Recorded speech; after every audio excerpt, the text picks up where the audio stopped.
బలహీన బలహీన కాండం కలిగి నిటారుగా నిలబడలేని నేల మీద వ్యాపించే మొక్కలను పాకే మొక్కలు అంటాము. బలహీన కాండం కలిగి నిటారుగా నిలబడలేని నేల మీద వ్యాపించే మొక్కలను పాకే మొక్కలు అంటాం.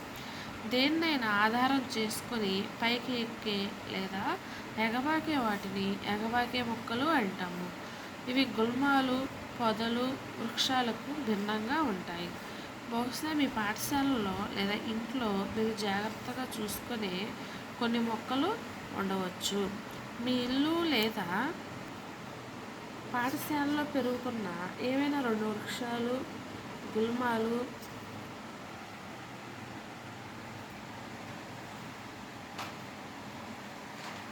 ఇక్కడ క్వశ్చన్ 2 చూద్దాం చూడండి. మనకు ఒక గాజు గ్లాసు, నీరు, ఎరుపు లేదా నీలం సిర, మృదువైన కాండం అవసరం. గాజు గ్లాసులో 3/4 ఒక వంతు నీటిని నింపండి. నీటిలో కొన్ని ఎరుపు లేదా నీలం సిర చుక్కలను కలపండి. కాండపు అడుగు భాగాన్ని కత్తిరించి పటం 4.6లో చూపిన విధంగా గాజు గ్లాసులో ఉంచండి. ప్రయోగాన్ని పరిశీలించండి. కాండంలో రంగు కనబడుతుందా? కాండంలో రంగు పైకి వెళ్ళడాన్ని మీరు గమనిస్తారు. దాన్ని ఎక్కువ కాలం ఉంచితే ఆ రంగు ఆకుల ఈనెలలో కనిపిస్తుంది. ఆ రంగు అక్కడకు ఎలా చేరిందని మీరు అనుకుంటున్నారు? ఇక్కడ చూడండి, ఇలాగనమాట. ఒక కొమ్మ తీసుకొని దాని స్టెమ్ కట్ చేసి ఒక సిరా రంగు కలిపిన నేలల్లో ఇలా ఉంచాలన్నమాట. ఇలా ఉంచితే ఈ స్టెమ్ అనేది రెడ్ కలర్లోకి మారుతుంది. ఓకేనా? చూద్దాం. ఈ కృత్యం నుండి కాండం నీటిని పైకి తరలించడంలో సహాయపడుతుందని మనం చూడవచ్చు. నీరు, ఖనిజ లవణాలు ఆకులకు, కాండానికి అతుకబడి ఉన్న ఇతర మొక్క భాగాలకు వెళ్తాయి. ఇక్కడ కాండంలో నీరు పైకి వెళ్ళుట మరియు ఆకులను చేరుట. చూడండి, ఈ స్టెమ్ని ఇలా కట్ చేసి మైక్రోస్కోప్లో చూసామంటే ఇలా కనిపిస్తుంది అన్నమాట. నెక్స్ట్ ఇక్కడ బి భాగం ఏంటి? కాండం చివరి భాగంను విస్తరించి చూపే దృశ్యం. నెక్స్ట్ 4.3 ఆకు. దీని గురించి చూద్దాం. మీ చుట్టూ ఉన్న కొన్ని మొక్కల ఆకులను గమనించి వాటిని మీ నోటు పుస్తకంలో గీయండి. వీటి ఆకులన్నీ ఒకే పరిమాణం, ఆకారం, రంగుల్లో ఉన్నాయా? ఆకులు కాండానికి ఎలా అతుకబడతాయి? కాండానికి అంటుకొని ఉన్న ఆకు భాగాన్ని పత్రవృంతం అంటారు. వెడల్పైన పచ్చటి ఆకు భాగాన్ని పత్రదళం అంటారు. మీ చుట్టూ ఉన్న మొక్కలలో ఈ ఆకుల భాగాలను మీరు గుర్తించగలరా? ఆకులన్నింటికి పత్రవృంతాలు ఉంటాయా? ఇక్కడ చూడండి, పత్రం లేదా ఆకు యొక్క భాగాలు ఇచ్చారు. ఇది పత్రదళం అంటాం. ఇది గ్రీన్ కలర్ మొత్తాన్ని పత్రదళం అంటాము. ఇది కాండం అంటాము దీన్ని. ఈ కాండానికి అతుక్కొని ఉన్న ఈ యొక్క ఆకు యొక్క ఈ భాగాన్ని పత్రవృంతం అంటాము. నెక్స్ట్ ఆకు అచ్చు లేదా ముద్రను తీసుకొని దాని గురించి బాగా తెలుసుకుందాం. ఆకుల గుర్తులు ఏర్పరచలేవని అనుకుంటే ఇక్కడ ఉన్న కృత్యం మిమ్మల్ని మరొకసారి ఆలోచించేలా చేస్తుంది. కృత్యం 3.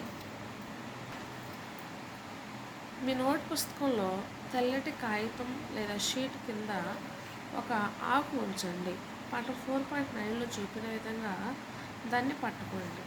మీ పెన్సిల్ చివరి భాగాన్ని పక్కకు పెట్టుకొని దానితో ఆకు ఉన్న కాగితంపై రుద్దండి.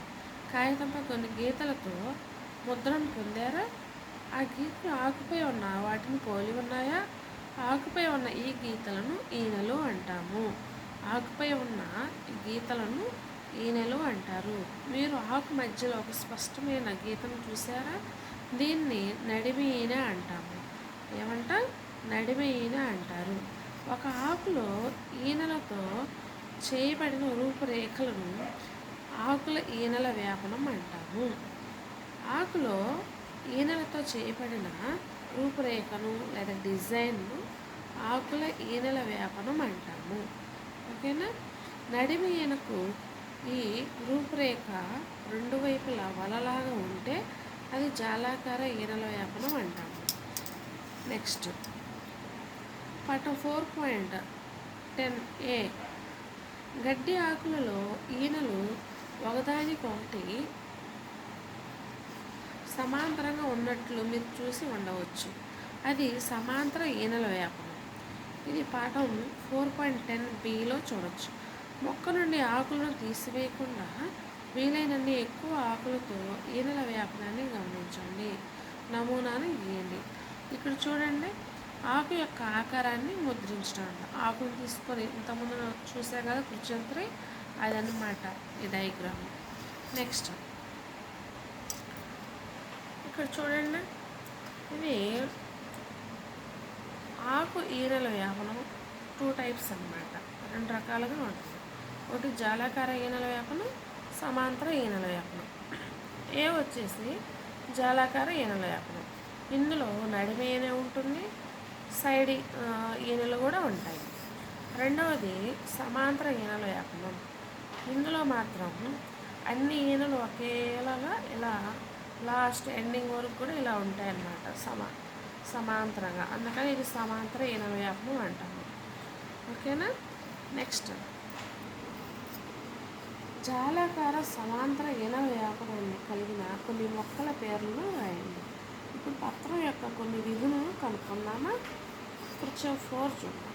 ఒక గుల్మం, 2 పారదర్శక పాలిథిన్ సంచులు, ఒక దారం మనకు అవసరం. ఎండగా ఉన్న రోజున పగటిపూట ఈ కృత్యాన్ని చేయండి.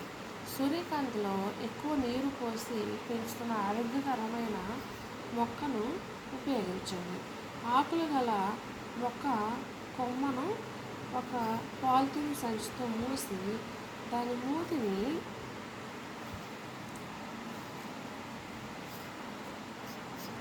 మూతిని కట్టి దాన్ని కూడా ఎండలో ఉంచండి. కొన్ని గంటల తర్వాత సంచుల లోపల ఉపరితలాన్ని పరిశీలించండి. మీరు ఏం చూశారు? అక్కడ నీటి బిందువులు ఏమైనా ఉన్నాయా? అవి అక్కడికి ఎలా వచ్చాయి అని మీరు అనుకుంటున్నారా? కూర్చున్న తర్వాత పాలిథిన్ సంచి తీసివేయడం మర్చిపోవద్దు. నీరు ఆవిరి రూపంలో ఆకుల నుండి బయటకు వచ్చే ప్రక్రియను బాష్పసేకం అంటాము. ఓకేనా. నీరు ఆవిరి రూపంలో ఆకుల నుండి బయటకు వచ్చే ప్రక్రియను బాష్పసేకం అంటారు. ఈ ప్రక్రియ ద్వారా మొక్కలు చాలా నీటిని గాలిలోకి విడుదల చేస్తాయి. నెక్స్ట్ ఏ ప్రక్రియ ద్వారా మొక్కలు నీటిని గాలిలోకి విడుదల చేస్తాయి? బాష్పసేకం అనే ప్రక్రియ ద్వారా. బాష్పసేకం అంటే ఏమిటి? నీరు ఆవిరి రూపంలో ఆకుల నుండి బయటకు వచ్చే ప్రక్రియను బాష్పోత్సేకం అంటాం. నెక్స్ట్ ఆకుల చుట్టూ సంచిని ఎందుకు కట్టాం? ఒకసారి ఆలోచించండి. మనం పాలిథిన్ సంచిని కట్టకపోతే నీరు ఆవిరి కావడాన్ని చూసేవాళ్ళమా? ఆకు ఏం చేస్తుంది? ఇక్కడ చూడండి, ఇందాక మనం వృక్షంలో చేసాం కదా, వృక్షం 4లో చేసిన ప్రాసెస్ అన్నమాట ఇది. ఈ విధంగా ఒక కొమ్మ తీసుకొని దాని చుట్టూ ఒక పాలిథిన్ సంచిని ఇలా కట్టాలన్నమాట. అలా కట్టిన తర్వాత కొంత సమయం తర్వాత లోపల నీరు ఆవిరి రూపంలో బిందువులాగా ఉంటుందన్నమాట. ఓకేనా.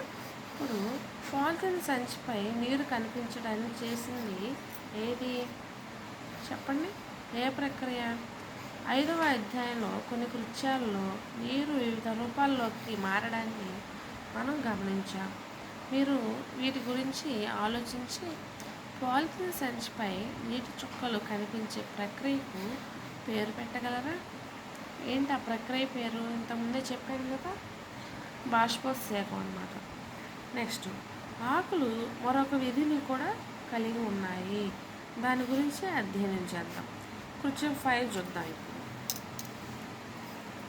ఈ కృత్యం చేయడానికి మనకు ఒక ఆకు, స్పిరిట్ లేదా సారా, ఒక బీకర్, నెక్స్ట్ పరీక్షణాళిక, బర్నర్, నీరు, ఒక వాచ్ గ్లాస్, అయోడిన్ ద్రావణం అవసరం అవుతుంది. పరీక్షణాళికలో ఒక ఆకును తీసుకొని ఆకు పూర్తిగా మునిగేటట్లు స్పిరిట్ పోయాలి. చూద్దాం. ఇదన్నమాట ఆకు ఏమి కలిగి ఉంటుంది. చూడండి, ఆకుపచ్చని ఆకు తీసుకోవాలి, నీలి నలుపు రంగు ఆకు, ఓకేనా. నెక్స్ట్ అయోడిన్ ద్రావణం. ఈ ప్రాసెస్ గురించి ఇప్పుడు చూద్దాం.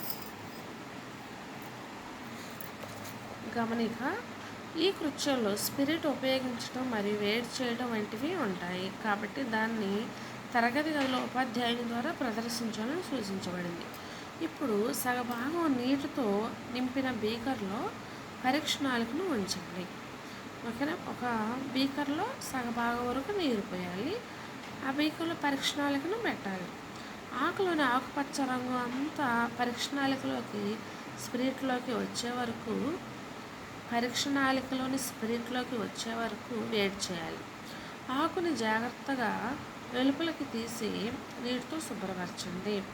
ఒక వాచ్ గ్లాస్ మీద ఆకును ఉంచి దానిపై కొంత అయోడిన్ ద్రావణాన్ని పోయండి, ఓకేనా. పటం 4.12లో చూసినట్టుగా మీరు ఏమి గమనించారు? ఆహారంలో వివిధ పోషకాల ఉనికి గురించి అధ్యాయం 1లో చేసిన పరిశీలనతో మీ పరిశీలనను సరిపోల్చండి. దీని అర్థం, ఆకులో పిండి పదార్థం ఉందా? అధ్యాయం 1లో పచ్చి బంగాళదుంప మొక్క కూడా పిండి పదార్థం కలిగి ఉన్నట్టును మనం చూసాం. బంగాళదుంపలు మొక్క యొక్క పత్రాల నుండి పిండి పదార్థాన్ని పొంది దాన్ని నిల్వ చేస్తాయి. ఆకులు సూర్యకాంతిలో వాటిలో గల ఆకుపచ్చ రంగు పదార్థం సమక్షంలో తమ ఆహారాన్ని తయారు చేసుకుంటాయి. దీనికోసం అవి నీరు, గాలి నుంచి కార్బన్ డైఆక్సైడ్ కూడా ఉపయోగిస్తాయి. ఈ ప్రక్రియను కిరణజన్య సంయోగక్రియ అంటాము. ఈ ప్రక్రియలో ఆక్సిజన్ విడుదలవుతుంది, ఓకేనా. కిరణజన్య సంయోగక్రియలో మనకు విడుదలయ్యే గ్యాస్ ఏంటి? ఆక్సిజన్ అన్నమాట. ఏంటది? ఆక్సిజన్. ఆకులచే తయారు చేయబడిన ఆహారం మొక్క యొక్క వివిధ భాగాల్లో నిల్వ చేయబడుతుంది. కాండం ఆకుకు నీటిని సరఫరా చేస్తుందని మనం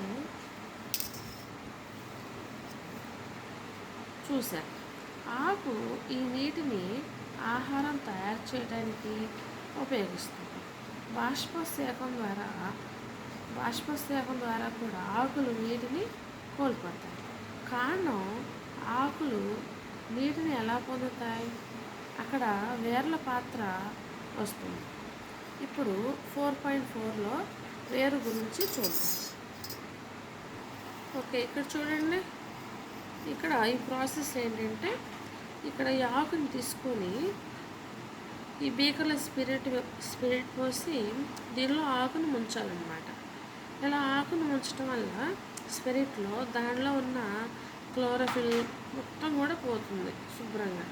తర్వాత ఈ ఆకు మీద అయోడిన్ ద్రావణం వేసామనుకోండి, ఈ ఆకు ఎలా మారుతుంది? వైలెట్ కలర్లోకి మారుతుంది అన్నమాట. అప్పుడు వైలెట్ కలర్ అంటే నీలి నలుపు రంగులోకి మారుతుంది. ఇప్పుడు నీలి నలుపు రంగులోకి మారిందంటే ఇందులో పిండి పదార్థం ఉందని అర్థం అన్నమాట, ఓకేనా. ఇది ఈ ప్రయోగం యొక్క ఉపయోగం.